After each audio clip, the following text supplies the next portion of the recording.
नमस्कार दोस्तों, मैं कृष्णा और आप देख रहे हैं मार्केट बस टुडे, जहां बात होती है बाजार की नब्ज की, आपकी चिंता की और उन खबरों की जो सीधे आपके निवेश को प्रभावित करती है।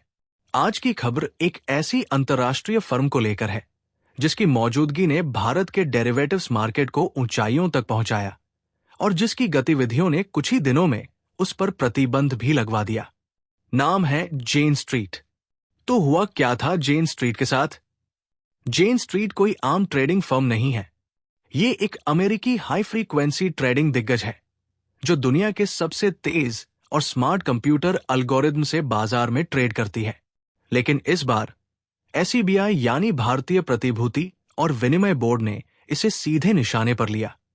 3 जुलाई 2025 को एसईबीआई ने जेन स्ट्रीट पर भारत में ट्रेडिंग का प्रतिबंध लगा दिया। आरोप यह था कि जेन स्ट्रीट और उसके सहयोगी संस्थानों ने पंप एंड डंप स्कीम के जरिए बैंक निफ्टी में हेराफेरी की और इंडेक्स ऑप्शंस में ऐसा जाल बिछाया जिससे उन्होंने लगभग 36,005 करोड़ का अनुचित लाभ कमाया। एसईबीआई ने इसे सिनिस्टर स्कीम कहा, यानी एक योजनाबद्ध धोखा। 819 करोड़ का झटका। एसईबीआई ने जेन स्ट्रीट की संपत्तियां फ्रीज कर दी और कहा, अगर आप भारत में दोबारा ट्रेड करना चाहते हैं तो पहले जनता के पैसे लौटाइए। और फिर जेन स्ट्रीट ने 4,843 करोड़ रुपए एस्क्रो अकाउंट में जमा कर दिए। सोचिए जरा, यह रकम लगभग पूरे साल की मिड कैप आईपीओ कमाई के बराबर है। बाजार पर क्या असर पड़ा? जेन स्ट्रीट जैसी फर्म की भूमिका अक्सर बैकग्राउंड में होती है। आप और हम उन्हें देख नहीं पाते, लेकिन वो ऑप्शंस मार्केट में लिक्विडिटी बनाए रखते हैं। जब ये गायब हुए तो बाजार ने इसका असर झेला। एनएसई और बीएसई पर ऑप्शंस टर्नओवर 35% तक गिर गया। ट्रेडर्स को स्प्रेड्स बढ़े हुए मिले। रिटेल निवेशकों का भरोसा डगमगाया। ये सिर्फ एक फर्म पर बैन नहीं था, ये एक पूरे मार्केट मूड का बदलाव था। और फिर वापसी की राह।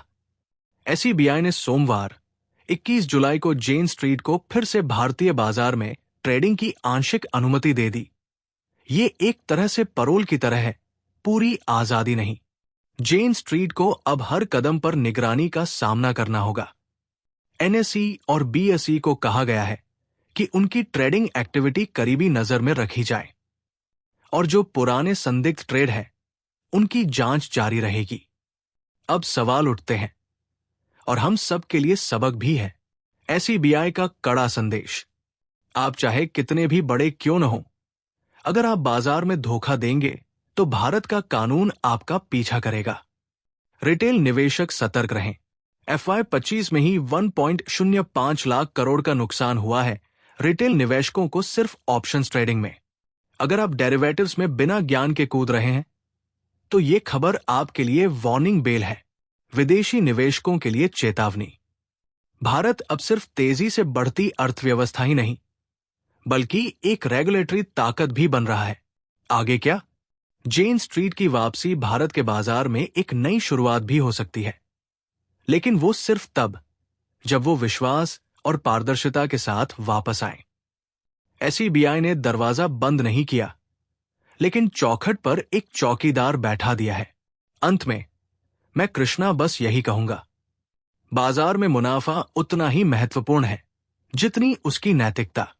जेन स्ट्रीट की कहानी हमें सिखाती है कि तकनीक और रफ्तार के जमाने में भी नियमों और जवाबदेही की अहमियत कम नहीं हुई।